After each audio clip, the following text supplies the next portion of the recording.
নমস্কার, কেমন আছেন সবাই? এলিয়ার গৃহকোণের আরও একটি নতুন রান্নার ভিডিওতে আপনাদের সবাইকে স্বাগত। আজ আপনাদের সাথে শেয়ার করব দুর্দান্ত স্বাদের রুই পোস্তর রেসিপি। তো চলুন দেখে নিই রুই পোস্ত করতে কি কি লাগছে।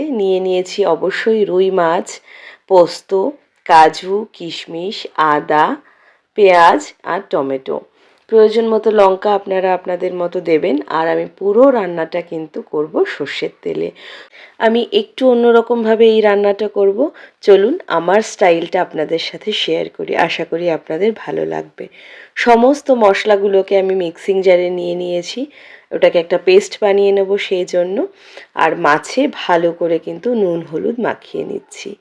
নুন হলুদ মাখানোর হয়ে যাওয়ার পর এটাকে আমি কিছুক্ষণের জন্য একটু রেস্টে রাখবো, মানে কয়েক মিনিটের জন্য একটু রেস্টে রেখে দেব।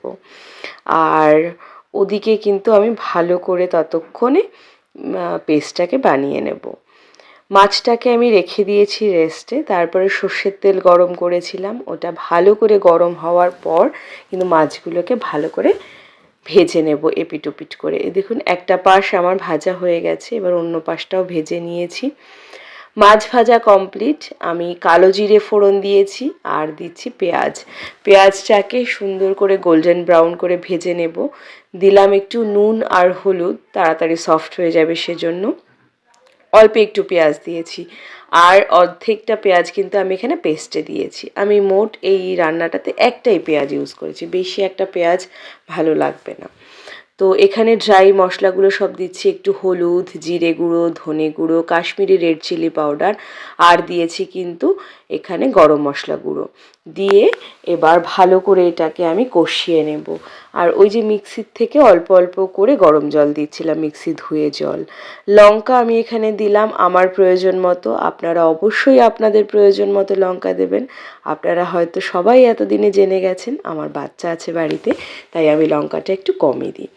আপনারা নুন আর লঙ্কাটা একদম আপনাদের নিজেদের টেস্ট অনুযায়ী দেবেন।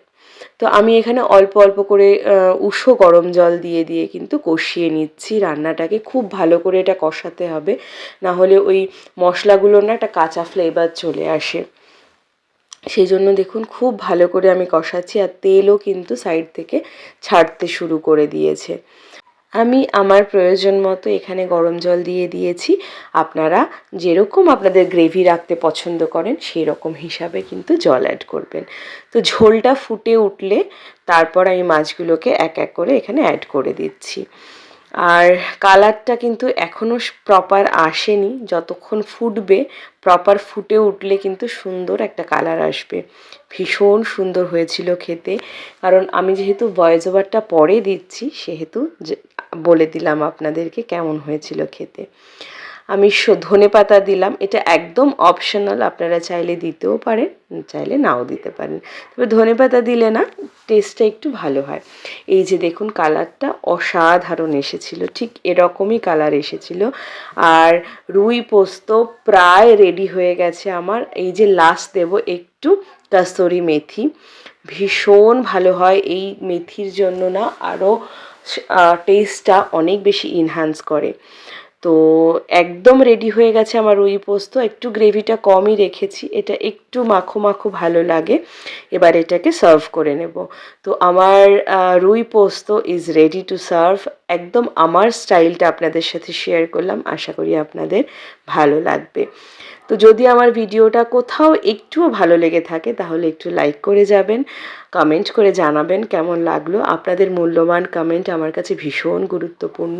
আর নতুন যে বন্ধুরা দেখেছেন এখনও সাবস্ক্রাইব করেননি আমার চ্যানেল, প্লিজ সাবস্ক্রাইব করে একটু পাশে থাকবেন। গার্নিশিংয়ের জন্য আমি ওপর থেকে একটু ফ্রেশ ক্রিম দিচ্ছি, এটা একদম অপশনাল। তো রুই পোস্ত ইজ রেডি টু সার্ভ। আপনাদের কেমন লাগলো অবশ্যই কমেন্টে জানাবেন। তো আজ এই অবধি, আবার দেখা হবে অন্য কোনো দিন অন্য কোনো ভিডিওতে। ততক্ষণ পর্যন্ত আপনারা সবাই ভালো থাকবেন, সুস্থ থাকবেন, আনন্দে থাকবেন।